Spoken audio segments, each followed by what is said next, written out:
Friends എന്ന T V series കണ്ട എല്ലാവർക്കും ഒരേപോലെ തോന്നിയ കാര്യമാണ് നമ്മളും നമ്മുടെ ഫ്രണ്ട്സും അങ്ങനെ ജീവിച്ചിരുന്നെങ്കിലെന്ന്. ആ നമ്മുടെ സങ്കല്പത്തെ നമുക്ക് എങ്ങനെ പ്രാവർത്തികമാക്കാം?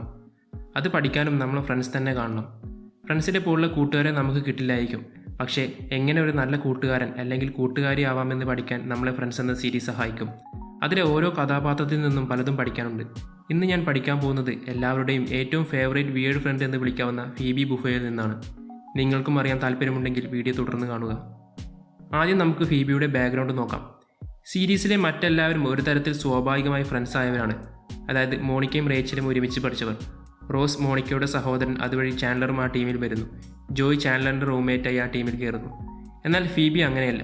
പണ്ട് മോണിക്കയുടെ റൂംമേറ്റ് ആയിരുന്നെങ്കിലും റൂം മാറിയ ശേഷവും ആ ബന്ധം തുടർന്നു. പലരും ചെയ്യാത്തൊരു കാര്യമാണിത്. പണ്ട് നല്ല ഫ്രണ്ട്സ് ആയിരുന്ന മോണിക്കയെ പോലും റേച്ചൽ കല്യാണത്തിന് വിളിച്ചില്ല എന്ന് ഓർക്കണം. അങ്ങനെയുള്ളവർ നമുക്ക് ചുറ്റുമുള്ളപ്പോൾ എന്തിന് ഫീബി ഇവരുമായുള്ള ബന്ധം തുടർന്നു? കാരണം ഫീബിക്ക് അതുവരെ കിട്ടാത്ത പലതും കിട്ടിയത് ഇവരിലൂടെയാണ്. സീരീസിൽ ഒരു കോമഡി ട്രാക്കായി പറഞ്ഞിരുന്ന ഫീബിയുടെ ട്രാജഡി പാസ്റ്റ് ലൈഫ് തന്നെ കാരണം. അമ്മ ആത്മഹത്യ ചെയ്തു, രണ്ടാം അച്ഛനെ ഉപേക്ഷിച്ചു പോയി. അങ്ങനെ ഫീബി തെരുവിൽ വളർന്നു. അതുകൊണ്ട് തന്നെ ഇതുപോലുള്ള എലീറ്റ് ക്ലാസ് ഫ്രണ്ട്സ് എന്ന് വിളിക്കാവുന്ന ആരെയും കിട്ടിയില്ല എന്നതാണ് സത്യം. അങ്ങനെ സ്വയം പരിശ്രമിച്ചാണ് ഫീബി ഈ ഗ്രൂപ്പിൽ ഒരാളായത്. അവർക്കെല്ലാം ഫീബി ആ സ്ഥാനവും നൽകുന്നുണ്ട്. എന്നാൽ ഒരു ഔട്ട്സൈഡറായി മാറി നിൽക്കുന്ന ആളല്ല ഫീബി. മറ്റു ഫ്രണ്ട്സിൻ്റെ ജീവിതത്തിൽ ഏറ്റവും കൈകടത്തുന്ന ആളാണ് ഫീബി. പലപ്പോഴും അത് പല പ്രശ്നങ്ങളും എത്തിക്കുന്നു. എന്നാൽ ചിലപ്പോൾ ഒരിക്കലും നടന്നേക്കാൻ സാധ്യമല്ലാത്ത കാര്യത്തിലേക്കും. റിലേഷൻഷിപ്പ് പേടിയുള്ള Chandler because I love Monica എന്ന് പറഞ്ഞത് ഫീബിയുടെ ഇത്തരം ഒരു കൈകടത്തലിലൂടെയാണ്.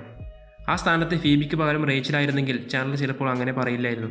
കാരണം ഫീബി മാത്രമേ ആ സിറ്റുവേഷനിൽ ഏത് എക്സ്ട്രീം വരെ പോകൂ എന്ന് ചാൻഡലറിന് അറിയാം. സ്വന്തം കൂട്ടുകാരെ ഇത്രയും വാല്യൂ ചെയ്യുന്ന ഫീബിയിൽ നിന്ന് പഠിക്കേണ്ട മറ്റൊരു കാര്യം സെൽഫ് കോൺഫിഡൻസ് ആണ്.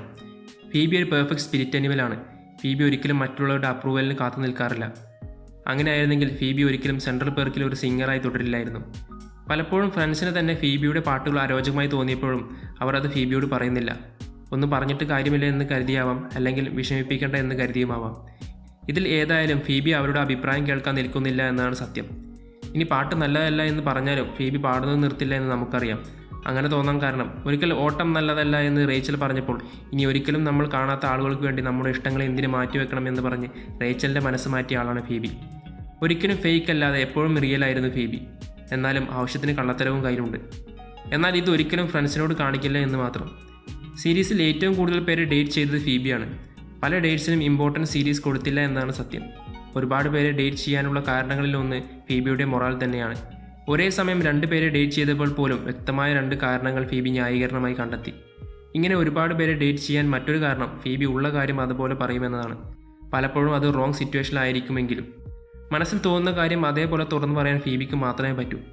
അതൊരിക്കൽ സ്കൂളിലെ കുട്ടികളോട് ലോകത്തിലെ രസമുള്ള കാര്യങ്ങൾ പറയാതെ ഇരുണ്ട കാര്യങ്ങൾ പറഞ്ഞപ്പോൾ മാത്രമല്ല, മൈക്കിൻ്റെ വീട്ടിൽ പോകുന്ന സീനിൽ മൈക്ക് ഞാനല്ല റിച്ചി, എൻ്റെ പേരൻസാണ് റിച്ചി എന്ന് പറഞ്ഞപ്പോൾ ഫീബിയുടെ മറുപടി അവർ എന്തെങ്കിലും മരിക്കാനുള്ളതല്ലേ എന്നാണ്. ഇതൊരു കോമഡി പഞ്ച് ലൈൻ മാത്രമല്ല, ഫീബി അങ്ങനെ തന്നെയാവും മനസ്സിൽ വിചാരിക്കുക എന്ന് നമുക്കും ഏറെക്കുറെ ഉറപ്പാണ്. അത് അതുപോലെ പറയാനും ഫീബിക്ക് മാത്രമേ പറ്റൂ. ഫീബിയെ ഫ്രണ്ട്സ് എല്ലാവരും റെസ്പെക്റ്റ് ചെയ്യുന്നുണ്ട്. അതുകൊണ്ട് തന്നെയാണ് ഫീബി ഗ്രൂപ്പിലെ വഴക്കുകൾ തീർക്കുമ്പോൾ എല്ലാവരും അത് അനുസരിക്കുന്നത്. കാരണം ഫീബി എപ്പോഴും ശരിയുടെ ഭാഗത്താണ്. സീരീസിൽ ഏറ്റവും കൂടുതൽ പ്രോബ്ലംസ് സോൾവ് ചെയ്യുന്നതും ഫീബിയാണ്. നേരത്തെ പറഞ്ഞ ഫീബിയുടെ മോറൽ വാല്യൂസ് സീരീസിൽ ഉടനീളം പരാമർശിക്കുന്നുണ്ട്. ഒരു വീഗനായ ഫീബി അതിൻ്റെ യഥാർത്ഥ അർത്ഥം ഉൾക്കൊണ്ട് തന്നെ ഫോളോ ചെയ്യുന്ന ആളാണ്. സഹജീവികളോടും എന്തിനും ഒരു മരത്തിനോട് പോലും കാണിക്കുന്ന മനോഭാവം ഫീബി അതേ അളവിൽ മനുഷ്യരോടും കാണിക്കുന്നുണ്ട്. അതിന് തെളിവായി ധാരാളം സീനുകളുമുണ്ട്. എന്നാൽ ഫീബിയെപ്പറ്റി ഇതുവരെ പറഞ്ഞ കാര്യങ്ങൾ സീരീസിൽ വളരെ സറ്റിലായി പറയുന്ന കാര്യങ്ങളാണെങ്കിൽ ലൗഡായി പറഞ്ഞ കാര്യങ്ങളുമുണ്ട്. അതിലൊന്നാണ് ഫീബിയുടെ സൂപ്പർ നാച്ചുറൽ ബിലീഫ്സ്. പൂച്ച അമ്മയാണെന്നും ഡെന്റിസ്റ്റിനെ കണ്ടാൽ ആരെങ്കിലും മരിക്കുമെന്നും പിന്നെ സാന്റാക്ലോസ് ഉണ്ടെന്നും അങ്ങനെ പലതിലും ഫീബി ശരിക്കും വിശ്വസിച്ചിരുന്നു. ഫീബി തൻ്റെ ട്രാജിക് പാസ്റ്റിനെ കുറിച്ച് പലപ്പോഴും പറയുമെങ്കിലും ഒരിക്കലും ഓടി ഒളിക്കാൻ ശ്രമിച്ചിട്ടില്ല.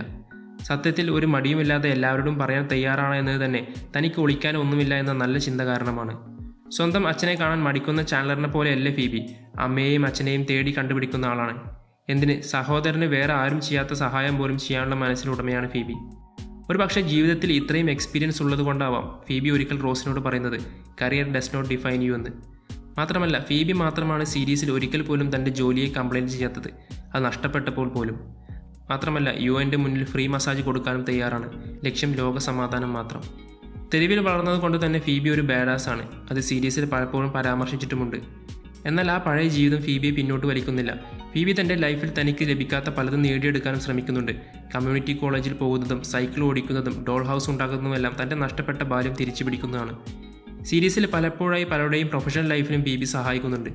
ജോയ്ക്ക് ഫ്രഞ്ച് പഠിപ്പിക്കുന്നതും മോണിക്കയെ കാറ്ററിങ്ങിന് സഹായിക്കുന്നതുമെല്ലാം അതിൽ ചിലതാണ്. തൻ്റെ സുഹൃത്തുക്കൾക്ക് വേണ്ടി എന്ത് സഹായം ചെയ്യാനും ഒരിക്കലും അവരെ കൈവിടാത്തൊരു നല്ല ഫ്രണ്ട് ആവാനും എല്ലാത്തിനുമുപരി സെൽഫ് റെസ്പെക്റ്റും കോൺഫിഡൻസും ഉള്ള ഒരു നല്ല മനുഷ്യസ്നേഹിയാവാനും തൻ്റെ മോറൽ വാല്യൂസ് മുറുകെ പിടിക്കാനും ഫീബി നമ്മളെ പഠിപ്പിക്കുന്നു. സീരീസ് തുടക്കത്തിൽ ഒരു പൊട്ടിപ്പെണ്ണി എന്ന് തോന്നിപ്പിക്കുന്ന ആളിൽ നിന്നും സീരീസ് ഒടുക്കം എത്തുമ്പോൾ ഒരു നല്ല ജീവിത പങ്കാളിയെ അടക്കം എല്ലാം നേടിയ ആളാണ് ഫീബി. ഒന്നുമില്ലായ്മയിൽ പോലും ആനന്ദം കണ്ടെത്തിക്കൊണ്ട് മറ്റുള്ളവർ എന്ത് കരുതുമെന്ന് കരുതി തൻ്റെ സന്തോഷങ്ങൾ മാറ്റിവെക്കാത്ത ഫീബി. ഇതെല്ലാമാണ് ഫീബിയിൽ നിന്നും നമ്മൾ പഠിക്കേണ്ടത്. ഫ്രണ്ട്സിലെ മറ്റു കഥാപാത്രങ്ങളിൽ നിന്ന് നമുക്ക് എന്തെല്ലാം പഠിക്കാമെന്ന് വരും വീഡിയോകളിൽ കാണാം.